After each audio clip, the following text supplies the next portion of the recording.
Di balik gemerlap sebuah pernikahan keluarga kaya raya, ada seorang gadis yang berdiri dengan hati gemetar, namanya Sasa, putri angkat dari keluarga Yumi. Malam itu, ia dipaksa menggantikan kakaknya, Gyuni, untuk menikah dengan Yando, seorang pewaris konglomerat yang terbaring koma bagi keluarga Yumi. Sasa hanyalah bidak yang bisa dikorbankan, tak ada pilihan, tak ada jalan lain. Pernikahan tanpa cinta itulah yang harus ia jalani. Di hari pertama, Sasa duduk di sisi ranjang pengantin barunya, menatap sosok lelaki muda, tampan, namun tak bergerak. Hatinya penuh kebencian, penuh putus asa.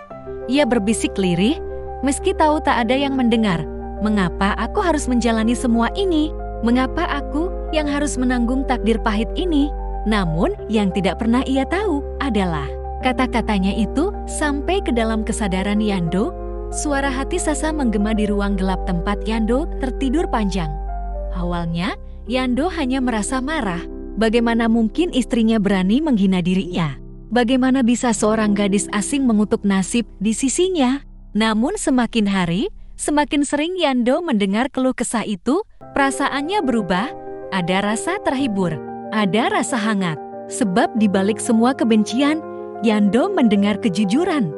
Ia mendengar doa kecil, harapan sederhana, dan kesedihan yang begitu tulus. Hari berganti hari, malam demi malam, Sasa selalu berbicara kepada Yando, kadang dengan nada kesal, kadang dengan tangis lirih.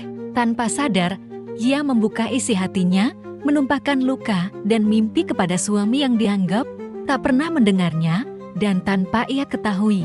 Suara itu perlahan membangunkan Yando dari tidur panjangnya. Di dalam kegelapan, Yando mulai belajar mengenal siapa Sasa, gadis yang awalnya ia anggap hina. Justru kini menyalakan cahaya kecil di dalam hatinya. Cinta yang tak pernah ia sangka, tumbuh dari suara hati yang tulus. Namun Sasa tetap hidup dalam bayangan, tak tahu apa yang terjadi. Baginya, Yando hanyalah pria koma yang tak pernah akan bangun. Ia tak tahu bahwa setiap bisikannya membentuk ikatan tak terlihat antara dirinya dan Yando, sampai akhirnya tanda-tanda itu muncul. Gerakan kecil, nafas yang berubah, tatapan mata yang mulai terbuka.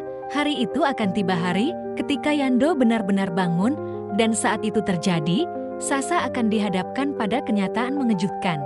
Bahwa lelaki yang selama ini ia anggap mati rasa, justru telah jatuh cinta melalui suara hatinya sendiri. Tapi, ada satu rahasia besar yang belum pernah terungkap. Rahasia yang bisa menghancurkan cinta yang baru saja tumbuh.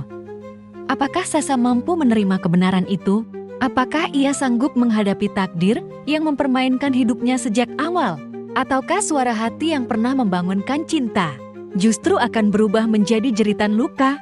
Suara hati Sasa, sebuah kisah tentang pernikahan tanpa cinta, tentang doa yang tak pernah sengaja terucap, dan tentang bagaimana kejujuran hati bisa menumbuhkan cinta bahkan dari jiwa yang tertidur sekalipun. Karena kadang, yang paling didengar bukanlah kata-kata yang kita ucapkan, melainkan suara hati yang tak pernah bisa kita sembunyikan.